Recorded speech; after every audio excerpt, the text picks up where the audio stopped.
السلام عليكم حبايبي متابعين مطبخ قمر السيد. النهارده بقى عندنا وصفة جميلة قوي، بصراحة يعني تستاهل التجربة، وهي صينية فراخ بالبصل المكرمل. الصينية دي جميلة وكل الناس بتحبها، وطريقة خطيرة تخليكي تحبي الفراخ، بتغير طعمها طبعا، بتخليها الأحسن عن صينية الفراخ العادية اللي هي بالبطاطس أو بالخضار أو لوحدها كده.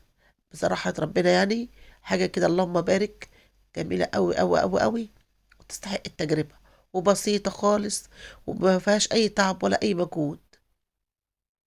يعني يوم ما تقولي أعملها هتقومي تعملها يعني في ظرف ساعة كده بدون مجهود. تعالي كده نسمي الله كده ونصلي على الرسول، ونشوف كده احنا وصلنا كده للجمال ده كله ازاي. انا اسفة كده على صوتي يا جماعة، انا عندي دور برد صعب جدا، فمش قادرة ان انا اسيب القناة اكتر من كده، ما انزلش فيديوهات، فقلت اسجل وانتوا ايه تدعوا لي بقى بالشفاء. جبت الاوراق بتاعتي، إيه كنت غسلاها كويس وعامله لها المحلول بتاعها. طبعا انت عايزه تاكلي فراخ حلوه، ممكن تجيبها قبل ما تعملها بيومين، تبقي عينها في الفريزر. هتساعد لك ان الانسجه بتاعتها تبقى ناعمه وتبقى حلوه. لو عندك اطفال هياكلوها هتبقى ناعمه جدا معاهم. غير طبعا ما بنحط لها زبادي او كده عشان تاخدي نعومة اكتر. فلما تعينها يومين كده في الفريزر، يعني هتديكي نتيجة احسن. مسكتها كده بعد الغسيل، ومحلول النقع بتاعها. طبعا محلول النقع بتاعها سهل خالص، احنا متعودين عليه كلنا. انا قلت قصدي كده اقرب التصوير واوريها لكم، لان كده كده الرجاله بتاعي الحامل بتاع التليفون اتكسر فيه، فبقيت اصور بطريقه مختلفه. فسامحوني لو الطريقة دي مش عاجباكم، سامحوني. لو عاجباكم قولوا لي. نشفت الفراخ زي ما شفتوا كده، خليتها خالص بالسوائل. قطعت البصل بتاعي كده والخضار. البصل انا عامله نوعين من البصل، لو عندك متوفر ماشي، مش عندك اعملي النوع الواحد، بس الاتنين يعني بيدوا ميكس مع بعض حلو قوي. قطعت كده فلفل الوان على فلفل بلدي على كم جزرية كانوا عندي اساسا مش قصدهم. البهارات بتاعتي وهي فلفل كمون كزبرة بهارات فراخ. واحدة مكعب مرقة دجاج أنا مفرفرة. معايا كده كام ورقة قرنفل، معلقة فابريكا، نص معلقة كده زر ورد، كام فص توم، كام فص حب قرنفل، فصين حبان زي ما انتوا شايفاه كده مفرومين، أو لو مش عندك مفروم ممكن تحطيهم حب. ولو عندك المكونات دي كلها حب حطيها، مفيش أي مشكلة، حلوة جميلة تديكي نفس النتيجة. جيت كده في صينية كده، أنا جايبة حاجتي ألمونيا علشان خاطر أنا هعمل البصل مكرمل. فجبت كده معلقة سمنة بلدي مش كبيرة، بسيطة، عايزة تزودي معاها معلقتين زيت حاجة براحتك. أنا عملت معلقة سمنة دلوقتي، حطيت معاها معلقتين سكر. أول ما بدأ ياخد اللون الدهبي نزلت عليه بالبصل، ما استنيتش أما يغمق عن كده، لأن هو كده كده هيغمق معايا شوية، هيغمق الدهبي ده هيغمق شوية مع الشغل. وصلت معايا لحد هنا بقى. حط لي لايك يا جماعة، اللايك بيدعمني، هو فضلا وليس أمر، بس بصراحة ربنا يعني اللايك ده بيرفع الفيديو خالص، ومنها كمان بتجبري بخاطري، لأن اللايك ده هو اللي بيرفع لي الفيديو. حتى لو قابلك أي قناة حط لها اللايك، حتى أي قناة قابلك وقدامك اللايك واضح حطيه، لأنك ممكن تكوني مساعديها وانت مش واخدة بالك، ويعتبر دعم منكم. أنا فضلا وليس أمر. البصل مكرمل معايا هنا، لحد هنا بدأ ياخد اللون الدهبي شوية أغمق، والبصل بدأ يهبط. أول ما بدأ يدبل بياخد دبلان كده كويس كده تحسوا انتوا بتشتغلوا، هنزل عليه بالفلفل الألوان. الفلفل الألوان ده بقى بيغير لك مدار الصينية خالص، أو طريقة التشويع بتطلع بقى هنا بقى الروايح الجميلة. وبصراحة ربنا يعني صينية تستحق التجربة. وضليت أقلب في لحد ما أخد اللون كده زي ما انتوا شايفين، ونزلت عليه بالبهارات. اسفه لو حته البهارات ما جاتش، عدت مني غصب عني، وحطيت لها معلقتين دبس الرمان. واخدت اللون الجميل اللي انتوا شايفين ده، نزلت بالبهارات كلها مره واحده. البهارات انا حطاها فوق البصل كلها زي ما هي. انا كان عندي انا يا جماعه، انا هعمل في فرن كبير، فكنت خايفه على الصينيه لا تتلف مني من تحت. فحطيت الجزر كده بالشكل ده زي ما انتوا شايفين. انا كان عندي الجزر متقطع كده كده، موجود يعني عندي في التلاجة، فجبته عشان أحمي بس بيه الفراخ، لكن هو مش أساسي في الوصفة، هو بس يحمى لي الصينية من تحت ويعني كان شكله حلو وشيك، يعني أحسن ما إيه ما كنت أحط بطاطس أو كده. طبعا الوصفة ما فيهاش بطاطس خالص، يعني بصراحة يعني مش هتنفع مع الوصفة دي، عشان اللون وعشان الطعم. انت كده هتاخدي صينية فراخ خطيرة، حاجة خطيرة، مش عارفة أوي لو انت بتحطيها على سفرة أو على صينية رمضان أو أي وقت كان، جميلة وهتديكي تست حلو وهتفرح أولادك. مسكت كده التتبيلة اللي أنا عملتها، بقيت أشبع كده الفراخ فوق فوق وتحت كده بالتبهيرة، وأدخل بين وأدخل بين الأوراق كده زي ما انتوا شايفين بالتتبيلة، واشبعها كده من تحت كده من غير ما احشيها جامد يعني، وادخل بين الجلد، ما كترش طبعا، يا دوبك بس كده تلحيس تاخد الطعم، وايه واركنها لحد ما ايه ما اعمل شويه العيش بتوع اللي انا عاملاهم. إيه هنا الكميه بتاعتي انا عملتها قدامكم واحده واحده اهوت وريك اهو.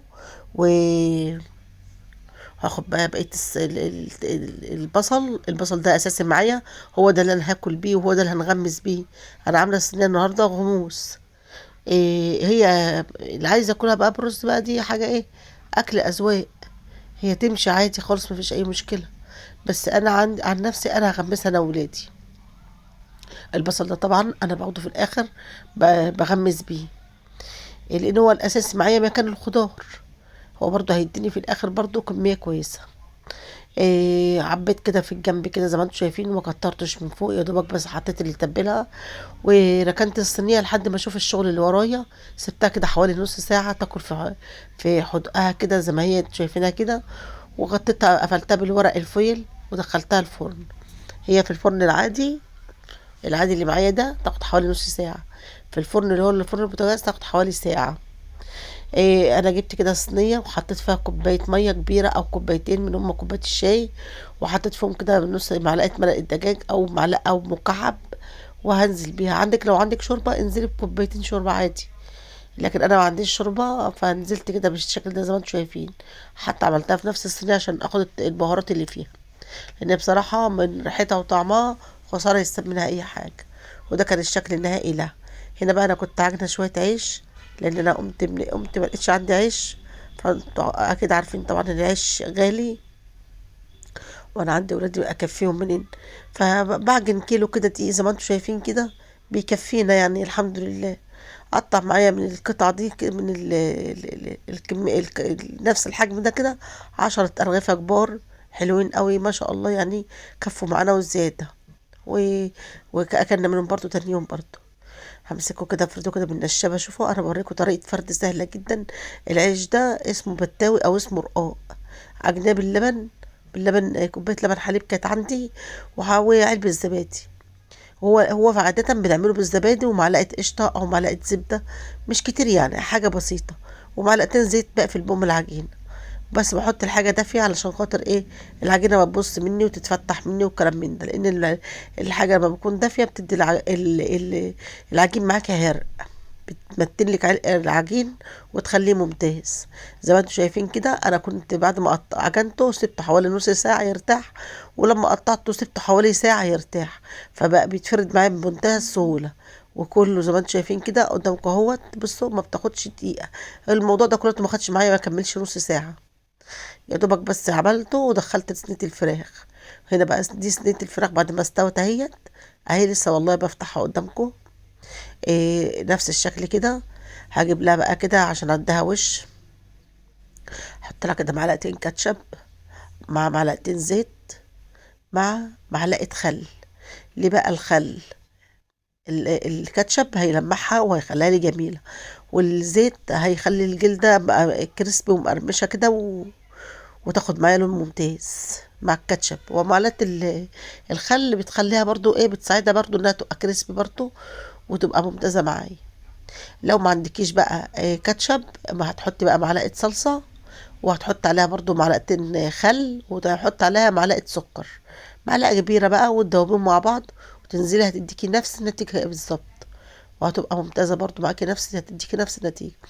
همسكها كده زي ما انتوا شايفين كده، باخدها كده بقى بغطي كده المكان كله عشان تديني شكل حلو. طبعا انا النهارده بلعب على الشكل وعلى الطعم وعلى الشكل زي ما انتوا شايفين. بلم الورق اللورا عشان ما يضايقنيش او يضايق حد لما يقابله. وهاخدها بقى كده تاني، اخد ده وش في الفرن. مش تاخد بس دقيقتين تلاتة بالظبط كده، وهتطلع لي زي ما انتوا شايفين كده بالشكل ده. اخدها بقى كده بالفرشة تاني والمع الوش بتاعها الدور تلميعة، تطلع بقى معايا متلمعة جميلة قوي ما شاء الله. طريقة كويسة قوي وبسيطة خالص، وهتديكي نتيجة ممتازة، هتبسطك جدا وهتبقى مرضية ليكي قوي قوي قوي قوي. بصراحة الصينية دي من أجمل صواني الفراخ، وبتدي الفراخ طعم رهيب بصراحة، يعني طعم ممتاز ممتاز ممتاز. هنا بقى ده كان العيش اللي أنا خبزته اهوت زي ما انتوا شايفين. انا كنت بقلب في التلاجة، كان جاي لي كيس مسرودة او مخروطة، ايا كان بقى انتوا بتقولها في بلدكم ايه، احنا في بلدنا بنقول عليها مخروطة. وكان جاي لي برضو كيس كسكسي برضو. مسكتهم كده الاتنين، حطيتهم كده في الصينية، وحطيت عليهم كده كام معلقة سمنة بلدي حلوين كده وصاية. ليه بقى؟ لان الحاجات دي بتحب السمنة البلدي. وحطيت عليهم كبشتين لبن حليب، ودخلتهم الفرن حوالي تلت ساعة. طلعوا لي بالشكل ده. يعني بصراحة أول مرة يجي لي الحاجات دي جاهزة من بره، مش أنا اللي عاملاها. الحاجة دي طبعا موجودة عندنا في بلدنا وفي سلونا. الحاجات ديت يعني احنا بنعملها على ايدينا، إذا كان الكسكسي أو المخروطة. بس هي لهم حاجات كده بشتغل بيها مش موجودة هنا. فإن شاء الله لما أروح البلد بإذن الله خلوهم يجهزوها لي وأجيبها معايا. بس بصراحة ربنا يعني حاجة كده بقالي سنين ما اكلتهاش. ويعني بصراحة يعني ما كنتش متخيلة ان دي هتبقى النتيجة، يعني نتيجتها كويسة جدا. اكيد انا اللي عاملاها في البيت، يعني احنا شارينا جاهزة من ناس بيعملوها بيبيعوها، فلاحين برضو زينا. يا جماعة انا كده جبت بقى الفراخ كده وزعتها كده برضو على المسرودة والكسكسي كده، انا حطيتهم كده بالشكل ده، وحطيت عليهم خليط البصل اللي انا غمس بيه من ده في ده كده، كله كده عندنا الموضوع كله غموس. يعني هيبقى كله نظام سندوتشات كده زي ما انتوا شايفين. وادي كده بقيه الخلطه اهيت. طبعا البصل ده لو مش عايزه تحطيه خالص ما تحطوش، انا حطيته حمايه وما ضرنيش في حاجه. انت مش عايزه تحطيه خالص ما تحطوش، مش هيفرق معاكي لو انت هتدخليه فرن عادي. هنا كده كان الشكل النهائي، وبظبط الكاميرا طبعا انا متعذبه عشان الرنجلات بتاعي مش مظبوط. وبوريكم كده الشكل النهائي.